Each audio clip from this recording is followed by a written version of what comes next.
राधे राधे, जय श्री कृष्णा। प्यारे बच्चों, आज मैं concept of life span development, जीवन काल विकास की अवधारणा क्या है, इस पर हम चर्चा कर रहे हैं। सबसे पहले हम ये जानते हैं कि लाइफ स्पैन डेवलपमेंट के ओरिजिनेटर या फाउंडर या फादर कौन है। आपको पता होगा, फाउंडर उसके हैं लाइफ स्पैन डेवलपमेंट के, वो जर्मन साइकोलॉजिस्ट बाल्ट को जाता है। बाल्ट ने बताया कि life span development human being का उन्होंने अध्ययन किया। खास करके देखते तो हम सब हैं, हम खुद ही देखते हैं कि हम 5 साल में कैसे थे, 15 साल में कैसे हैं, 25 साल में कैसे हैं, 45 साल में कैसे हैं, 65 साल में कैसे हैं, 75 साल में कैसे होंगे, 85 साल में कैसे होंगे, है ना। खुद ही देखते हैं कि हमारी डेवलपमेंट, हमारी सोच 15 साल में क्या थी, 25 साल में क्या है, 45 साल में क्या है, 65 साल में क्या है, 75 साल में क्या होगी, 85 साल में क्या होगी, हम खुद देखते हैं। हम अपने चेहरे को देखते हैं तो बचपन की जो हमारी फ़ोटोज़ हैं, हमारी एडोलेसेंस की एज की जो फ़ोटो है और अभी का जो एज का फ़ोटो है, सब में डिफरेंसेज आता है। तो लाइफ स्पैन डेवलपमेंट के अंतर्गत हम ह्यूमन बीइंग के जन्म से लेकर के वृद्धावस्था तक, जब तक कि उसकी मृत्यु नहीं हो जाती है, तब तक के अध्ययन करते हैं। अगर लाइफ स्पैन डेवलपमेंट को आप देखते हो तो 5 वर्गों में इसे बांटा गया। एरिक्सन एक साइकोलॉजिस्ट हैं जिन्होंने लाइफ स्पैन डेवलपमेंट को 5 स्टेजेज में बांटा है। वैसे जो विकासवादी सिद्धांत को मानने वालों विद्वान हैं, साइकोलॉजिस्ट हैं, उन्होंने ह्यूमन बीइंग को स्टेजेज को 9 पार्ट्स में बांटा है, 9 भागों में। वहीं एरिक्सन ने इसे 5 भागों में बांटा है। लाइफ स्पैन डेवलपमेंट जो जन्म से लेकर के, जन्म नहीं, गर्भकालीन अवस्था से लेकर के जब तक व्यक्ति की मृत्यु नहीं हो जाती है, एक शब्द में कहें, गर्भकाल से लेकर के कब्रकाल तक की अवस्था लाइफ स्पैन डेवलपमेंट के अंतर्गत ये ना जाता है। कब्रकाल, जब तक व्यक्ति गर्भ में रहता है, और जब व्यक्ति कब्र में चला जाता है, मर जाता है, स्मशान घाट में उसको जब तक नहीं जलाया जाता है, तब तक के जो जो डेवलपमेंट होते हैं वो सारे डेवलपमेंट लाइफ स्पैन डेवलपमेंट के अंतर्गत आते हैं। गर्भकालीन विकास मानव विकास की पहली अवस्था है। प्रीनेटल डेवलपमेंट, प्रीनेटल डेवलपमेंट पहली अवस्था है।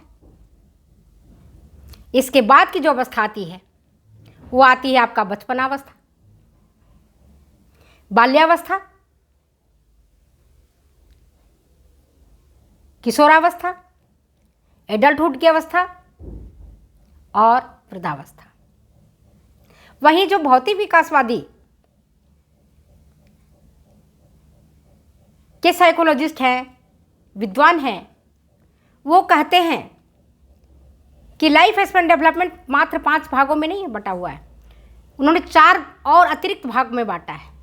कैसे? प्रीनेटल डेवलपमेंट, इन्फेंसी, इसके बाद early childhood, late childhood, early adolescence, late adolescence, early adulthood, late adulthood और उसके बाद ओल्ड एज। अब हम एक एक करके अध्ययन करते हैं। अगर हम प्रीनेटल डेवलपमेंट को देखते हैं तो हम क्या पाते हैं कि एक व्यक्ति का जन्म की शुरुआत माता की गर्भ से होता है। शुरुआत उसकी माता के गर्भ से होता है। जब पिता का स्पर्म माता के अंडाणु को विभेदित करता है, फर्टिलाइज कर देता है, तब 1 सेल कोशिका, एक कोशिकीय जायगोट का निर्माण होता है, जिसको हम जायगोट कहते हैं। जायगोट का निर्माण होता है। और प्रीनेटल डेवलपमेंट को भी 3 पार्ट्स में बांटा गया है, 3 भागों में बांटते हैं। फर्स्ट भाग है आपका जर्मिनल पीरियड, जो आपके 1 से 2 सप्ताह के अंतर्गत होता है। इसके बाद आता है एम्ब्रियोनिक पीरियड,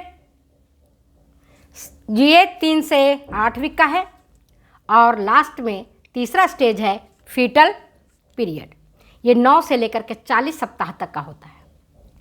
कहने का मतलब है गर्भकालीन अवस्था 40 सप्ताह की होती है, हम सब जानते हैं। 9 महीना तक बालक अपने माता की गर्भ में रहता है। तो पहला पीरियड उसका जो है वो है जर्मिनल पीरियड, डिंबावस्था जिसको हम हिंदी में बोलेंगे। माता के अंडाणु को जब पिता के शुक्राणु स्पर्म विभेदित कर देता है तो जायगोट का निर्माण होता है। वह जायगोट फैलोपियन ट्यूब में रहता है और धीरे धीरे तैरता हुआ माता के गर्भाशय के भीतरी दीवार में स्थापित हो जाता है। तो जब तक वो जर्मिनल पीरियड रहता है तब तक फैलोपियन ट्यूब, जो हमने आपको बताया 1 से 2 सप्ताह तक, 14 दिन तक इसको मान लीजिए, तो 14 दिन तक उसे खाने पीने की आवश्यकता नहीं होती है। उसका पोषण के लिए उसे किसी माता के द्वारा उसका पोषण नहीं होता, उसको ऑक्सीजन नहीं मिलता है, उसका पोषण स्वयं ही होता है।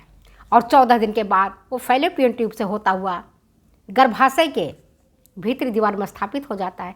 धीरे धीरे वहाँ की रक्त कोशिकाएं, ब्लड वेसल्स, रक्त नलिकाएं डेवलप होने लगती हैं और प्लेसेंटा का निर्माण करती हैं। वो प्लेसेंटा बालक के नाभि नाल से धीरे धीरे जुड़ता चला जाता है और बालक का जो प्लेसेंटा से अब उसका धीरे धीरे उसका माता जो खाती है, माता के भोजन के द्वारा, माता के पोषण के द्वारा ही अब उसका पोषण होने लगता है। तो हमने क्या देखा, प्रीनेटल डेवलपमेंट के अंतर्गत 3 अवस्थाओं में पहला अवस्था है जर्मिनल पीरियड का, और इस जर्मिनल पीरियड में केवल और केवल जायगोट का निर्माण होता है। वह जायगोट जो 1 कोशिकीय होता है वो 5 दिन में 100 कोशिकीय हो जाता है। मतलब माइटोसिस सेल डिवीजन होता है। यहाँ पर समसूत्री विभाजन के द्वारा जायगोट में कोशिका विभाजन होता है। पहले वो 2, फिर 4, फिर 8, 16, 32, 64, इस तरह से उसमें निरंतर कोशिका विभाजन की प्रक्रिया होती रहती है और फिर बहुकोशिकीय हो जाता है। तो इस अवस्था को हम कहते हैं जर्मिनल पीरियड। इस अवस्था में माता को एहसास भी नहीं होता है कि सी इज प्रेग्नेंट और नॉट। अब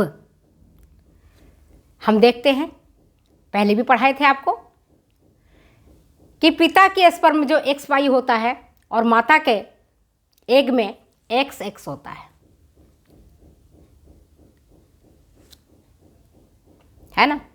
तो लिंग निर्धारण की जो क्रिया होती है वो इसी दौरान हो जाती है कि लिंग निर्धारण की क्रिया इसी समय हो जाती है, जायगोट फॉर्मेशन के समय, कि पिता के द्वारा X क्रोमोजोम आया है या Y क्रोमोजोम, क्योंकि माता के पास तो XX क्रोमोजोम है, वो तो उनके पास Y क्रोमोजोम है ही नहीं, तो माता Y क्रोमोजोम नहीं दे सकती है, उसके पास X। तो जीन्स का जो निर्धारण जो होता है, इनहेरिट हो जाता है, वो जायगोट अवस्था में ही होता है। इस अवस्था में आप देखते हैं और पाते हैं कि बालक जो अभी माता के फैलोपियन ट्यूब में एक जायगोट 1 कोशिकीय था, वह धीरे धीरे, मतलब जिसका जो आकार है एक आलपिन के एक सिर के बराबर होता है, एक सुई के एक नोक के बराबर होता है, जो धीरे धीरे विकसित होकर के सेल डिवीजन प्रक्रिया के द्वारा आगे बढ़ते वो पूरे 9 माह में एक पूर्ण विकसित शिशु के रूप में परिणत हो जाता है, बदल जाता है। अब उसके हेड, गाल, होठ, नाक, आंखें, हाथ पैर, हाथ में भी विभिन्न उंगलियां, सिर में बाल, सारे चीज डेवलप हो जाते हैं। उसका इंटरनल ऑर्गन्स भी काम करने लगता है। हार्ट, किडनी फंक्शंस करने लगते हैं। तो जर्मिनल पीरियड में हमने क्या देखा? यह अवस्था होती है 1 से 2 सप्ताह की, और इस अवस्था में जो जाइगोट होता है उसके पोषण के लिए अतिरिक्त कहीं से उसे पोषण प्राप्त नहीं होता है, बल्कि उसका पोषण स्वयं से प्राप्त होते रहता है। उसे पोषण की जरूरत नहीं पड़ती है जब तक कि वो माता के गर्भाशय से आकर के नहीं जुड़ जाता है। और जब वो माता के गर्भाशय से जुड़ता है तो दूसरी पीरियड उसकी कहलाती है एम्ब्रियोनिक पीरियड। यह होता है 2 सप्ताह जब खत्म हो जाता है, तो तीसरा सप्ताह जब शुरू होता है, तीसरा सप्ताह से लेकर के 8वें सप्ताह तक, मतलब 2 माह तक ये चलता है। 4 सप्ताह का 1 महीना और दूसरे 4 सप्ताह के 1 महीना, मतलब 15 दिन से लेकर के 2 महीना तक के एम्ब्रियोनिक स्टेज शुरू होता है।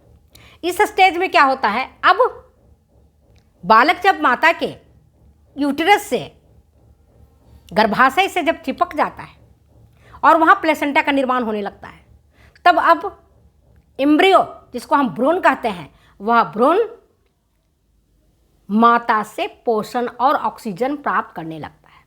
माता जो भोजन खाती है उसे बालक चूस लेता है और उसका विकास होता है धीरे धीरे। अब यहां जो हमने देखा था लिंग निर्धारण की प्रक्रिया, तो लिंग डिफ्रेंसिएशन की प्रक्रिया इस समय हो जाती है शुरू। तभी देखते हैं ना लोग डॉक्टर साहब के पास जाते हैं और देखते हैं, अब तो चलो कन्या भ्रूण हत्या पर काफ़ी लगाम लगाया गया है। तो इस अवस्था में पता चल जाता है कि माँ के गर्भ में जो बच्चा पल रहा है वह लड़का है या लड़की। सेक्स डिफ्रेंसिएशन यहाँ हो जाता है।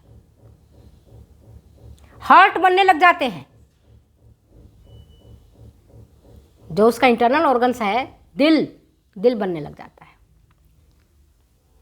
और जो तीसरा पीरियड है वो है आपका फीटल पीरियड, जो शुरू होता है आपका 9वां सप्ताह से लेकर के 40वां सप्ताह तक। और इस अवस्था में माँ का जीभ मचलने से लेकर के चक्कर आना और कई सारे कॉम्प्लिकेशंस होना प्रारंभ हो जाते हैं। बालक के केस में हम देखते हैं तो जो गर्भस्थ शिशु है, जिसको अब हम गर्भस्थ शिशु कहते हैं, फीटल पीरियड कहते हैं, गर्भस्थ शिशु की अवस्था जो कहलाती है, इसमें बालक के सारे ऑर्गन्स का धीरे धीरे जो एक मांसपिंड में था जायगोट की अवस्था में या आपके डिंबावस्था में, आपके भ्रूणावस्था में, अब वह मांसपिंड धीरे धीरे डिफ्रेंशिएट होने लगता है। अब उसके अंगों का निर्माण होने लगता है, इंटरनल ऑर्गन्स उसके बन जाते हैं। हृदय बन जाता है, किडनी बन जाता है, लीवर बन जाता है, पेनक्रियाज बन जाता है, इवन स्टमक बन जाता है, सारा कुछ बन जाता है। उसके ब्रेन का डेवलपमेंट भी होने लगता है, सिर का डेवलपमेंट होने लगता है। हार्ट बीट तो प्रारंभ हो जाता है आपको एम्ब्रियोनिक स्टेज से ही, या फंक्शन भी करने लगता है। कई सारे उसके जो सेंस ऑर्गन्स हैं, ऑडियो, वो भी उसका डेवलप होने लगता है। बालक सुनता है, अगर घर में माता पिता झगड़ा करते हैं, परिवार का माहौल कटुपूर्ण होता है, उसका इम्पैक्ट गर्भस्थ शिशु पर पड़ता है। सुखद वातावरण अगर रहता है तो गर्भस्थ शिशु का उस तरह से विकास होता है, दुखद वातावरण रहता है तो उसका उस तरह से विकास होता है। और हम नहीं बता रहे हैं, महाभारत में बताते हैं। अभिमन्यु अपने माता के गर्भ से ही सीख लिया था कि कैसे चक्रव्यूह को भेदना है। उससे बाहर निकलना नहीं सीखा था, भेदना तो सीख ही लिया था। तो चलिए हम अपनी वीडियो को विराम यहीं देते हैं, फिर मिलते हैं अगली वीडियो में अगली बातों के साथ। तब तक तो इजाज़त, ओके बाय।